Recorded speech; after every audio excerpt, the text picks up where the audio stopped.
Hi everybody, it's Pastor Bill Yonker. I decided that I would help out our dear friend Pastor Beowulf and I would have a devotion for you. Today I want to use a book.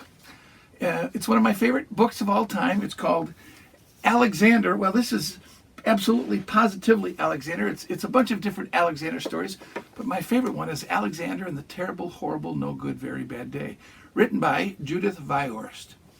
And I would like to read this story to you. It's always good to hear a good story, I think. I went to sleep with gum in my mouth, and now there's gum in my hair. And when I got out of bed this morning, I tripped on the skateboard, and by mistake, I dropped my sweater in the sink while the water was running, and I could tell it was going to be a terrible, horrible, no good, very bad day. At breakfast, Anthony, that's his brother, found a Corvette Stingray car kit in his breakfast cereal box, and Nick, that's his other brother, found a junior undercover agent code ring in his breakfast cereal box. But in my breakfast cereal box, all I found was breakfast cereal. I think I'll move to Australia. There's Alexander.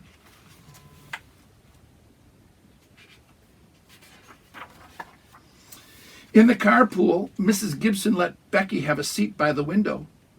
Audrey and Elliot got seats by the window too. I said I was being scrunched. I said I was being smushed. I said, if I don't get a seat by the window, I'm going to be car sick. Nobody even answered. I could tell it was going to be a terrible, horrible, no good, very bad day.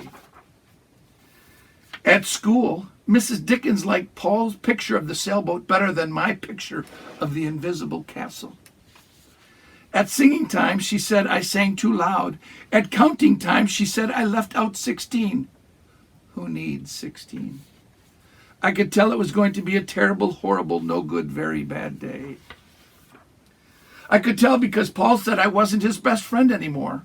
He said that Philip Parker was his best friend, and that Albert Moyle was his next best friend, and that I was only his third best friend. I hope you sit on a tack, I said to Paul. I hope the next time you get a double-decker strawberry ice cream cone, the ice cream part falls off the cone part and lands in Australia. There were 2 cupcakes in Philip Parker's lunch bag, and Albert got a Hershey bar with almonds, and Paul's mother gave him a piece of Jelly Roll that had little coconut sprinkles on the top. Guess whose mother forgot to put in dessert? It was a terrible, horrible, no good, very bad day.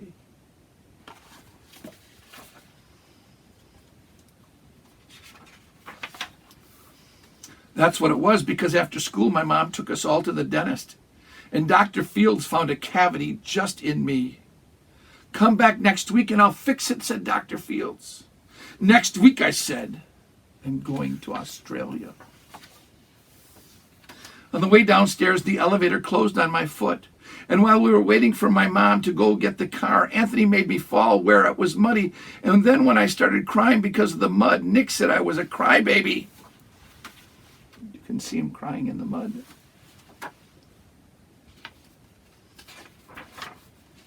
And while I was punching Nick for saying crybaby, my mom came back with the car and scolded me for being muddy and fighting.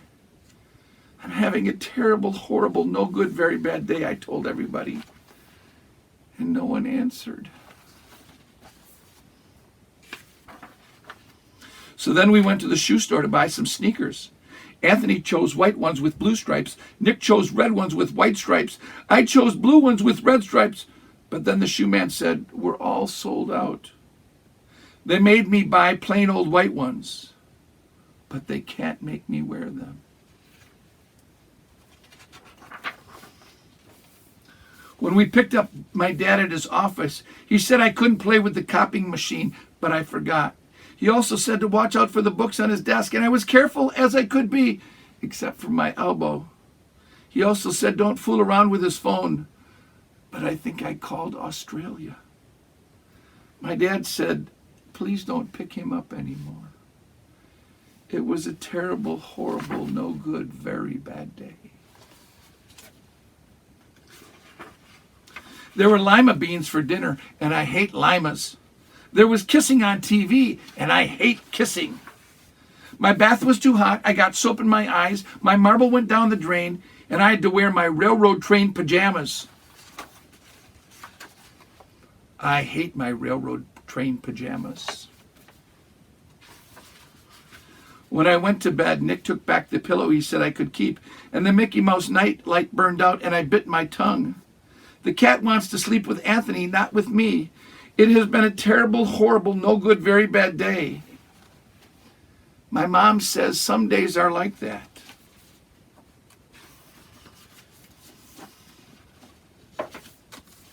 Even in Australia. Alexander had a terrible, horrible, no good, very bad day. Some days are like that. Not only in Australia, but sometimes even in Dundee or Carpentersville or Algonquin or Elgin or every place. It's on those really bad days, those terrible, horrible, no good, very bad days, I try hard to remember what Jesus said in the Gospel of John. He said, in this world you will have trouble. And I'm going to say, no kidding, Jesus.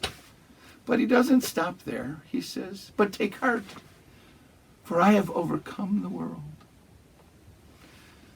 Jesus has overcome the world. It doesn't mean we won't have terrible, horrible, no good, very bad days. We still will. But Jesus is still in charge. He's still in control.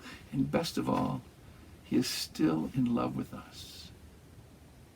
One time this man came to Jesus and he had a terrible disease. It was called leprosy. In fact, there was no cure for it, and people would like throw rocks at people that had the disease, or they would run away from them. And this man came and he fell down before Jesus. He stayed away a little bit, but he went down on his knees and he said, Jesus, you can heal me if you want to.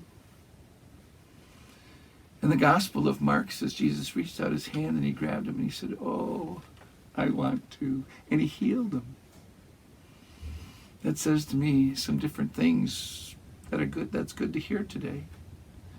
Number one, it says to me that even when Jesus was walking the land, there were problems. But notice Jesus wasn't afraid to be with the man who had the illness. And in fact, Jesus was willing to even touch the man. We're living in strange days. I've never had to go through a quarantine because of a virus before, but there have been many viruses. And there have been many days when people had to be left alone or felt alone. There are many days that it seems like life was just interrupted. There have been many days throughout the history of this world that were terrible, horrible, no good, very bad ones. But Jesus says that he is willing not only to be with us and to be in our midst and even to hold us and touch us, but he's willing to heal us. I hope that we can go back to normal soon. I miss you all at school so much. I miss everybody at church. But I know that Jesus is with us.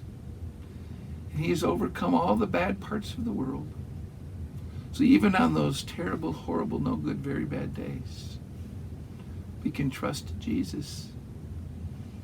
He who did the greatest thing of all. Dying on the cross, rising from the grave, promising to take us into heaven for all eternity, where there will be no more plagues, no more viruses. There will be no more sickness or tears, no more fear. One thing you won't see in heaven is a Band-Aid, because it'll be perfect. And in heaven, there will be no terrible, horrible, no good, very bad days. We got to go through them now. But Jesus promises a time is coming where we're going to a place where there will be no more terrible, horrible, no good, very bad days. That's a promise you can believe in. God bless you. Hope to see you soon. Love you.